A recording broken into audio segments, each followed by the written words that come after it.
Le mardi, nous sommes sortis pour aller faire notre carte d'électeur. Et nous sommes allés dans le centre du recensement de l'église catholique. Et dans le centre, nous avons vu une foule énorme. Mais selon les lois, les règles du recensement, une personne en situation de handicap, les vieillards ou bien les femmes enceintes, n'ont pas le droit de se mettre en rang. Quand nous avons aperçu la foule, nous sommes dit, par rapport à la lenteur où la machine fait ou le kit fait pour délivrer la carte d'électeur, nous sommes dit, ces gens-là qui sont ici, même de 2 jours, ils ne peuvent pas avoir leur carte. Il va falloir que nous faisions quelque chose. Alors que moi, je suis prioritaire pour aller faire ma carte et je peux partir. Et là, on s'est dit, on va prendre quelques photos, quelques vidéos pour interpeller les organisateurs du recensement, bien le gouvernement à revoir l'équipement ou bien à prolonger les dates du recensement. Tout juste, on a commencé de prendre les photos, les vidéos.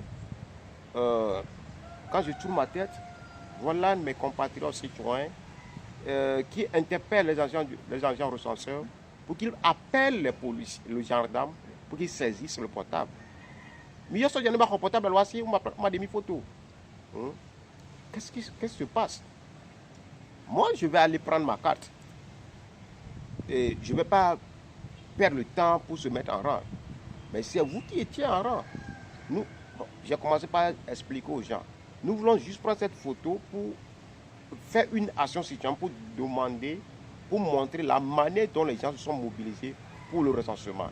Et cette mobilisation forte exige de la part des gouvernements et des organisateurs de le prolongement des jours du recensement, ou bien il va falloir qu'on trouve des maintenanciers pour revoir les kits. Mais ça on n'a pas été compris.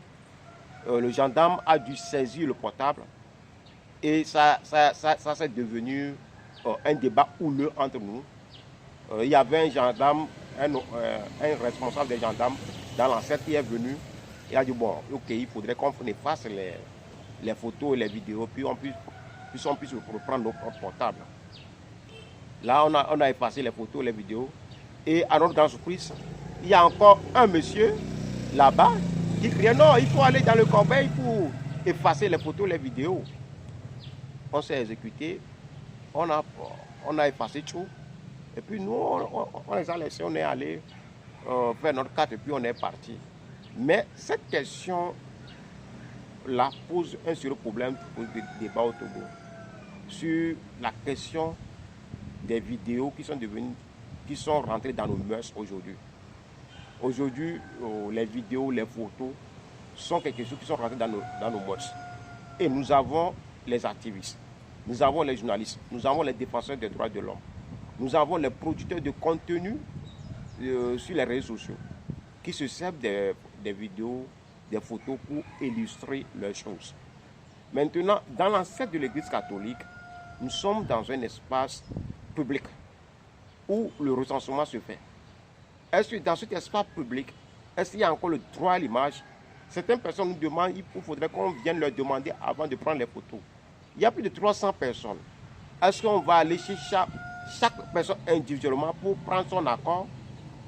Parce que ce débat-là, il va falloir que nous, Togolais, nous réfléchissons. Aussi que nous interpellons l'État togolais ou bien les juristes togolais pour qu'on puisse faire une réflexion sérieuse sur l'usage aujourd'hui des téléphones portables. Parce que dans la rue, quelque chose peut arriver et c'est grâce au téléphone portable juste qu'on te prenne en photo ou bien en vidéo. Grâce à ça, ça peut te sauver ou bien grâce à ça, ça peut t'ouvrir une porte.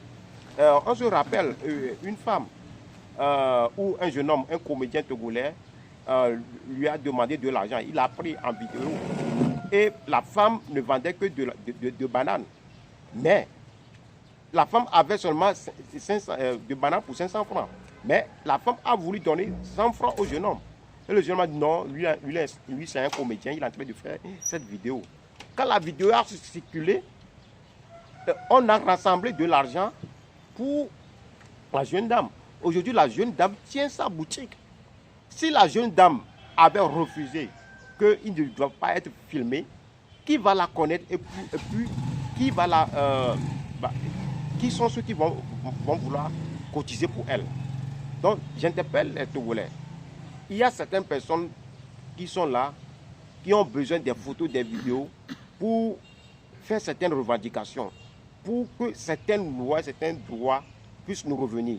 Mais si nous-mêmes, citoyens, nous nous opposons à ces choses-là, soi-disant, on ne veut pas qu'on nous filme, qu'on ne veut pas qu'on prenne des photos, au même moment que nous sommes prêts à aller prendre des photos pour recevoir 5 000 francs qu'on vous donne pendant les 5 mois, chaque 3 mois. Il y a une histoire qu'un camarade me dit, lui-même va venir nous l'expliquer un de ces 4 jours. La fois dernière, le 27 avril, ils sont en train de faire un match de gala.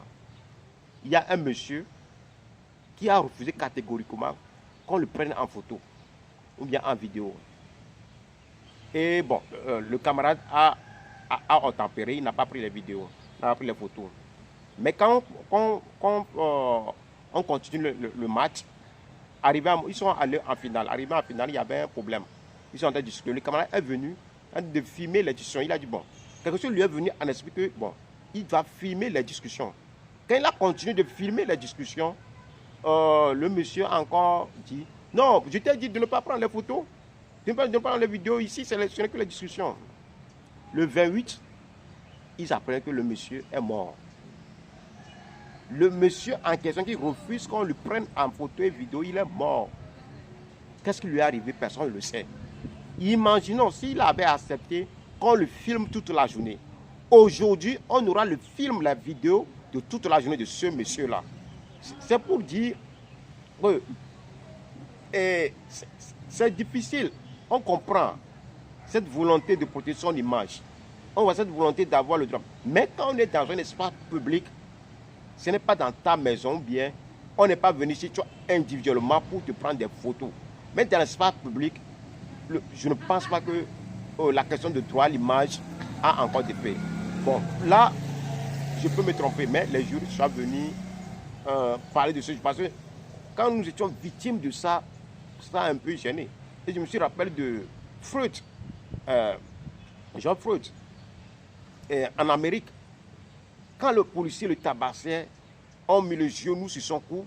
Si on n'a pas filmé, personne ne saura qu'il y avait une injustice qu'on est en train de faire à ce jeune homme-là.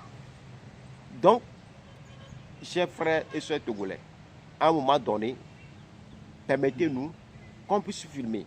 Mais si on veut réclamer des droits, et vous-même, vous adoptez d'un comportement, pour qu'on soit victime, à la fois on peut saisir le portable, on peut m'arrêter.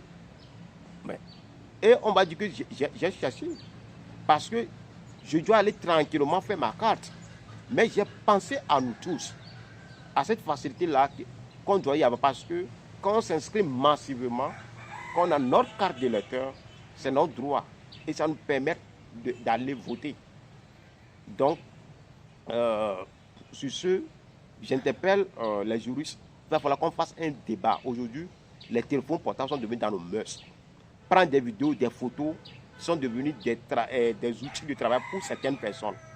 Mais si on doit faire face à ces réactions-là, c'est un peu difficile. Il va falloir qu'on y réfléchisse ensemble pour qu'on puisse faire de nos vidéos, nos photos, un objet qui puisse nous aider tous les jours. Merci.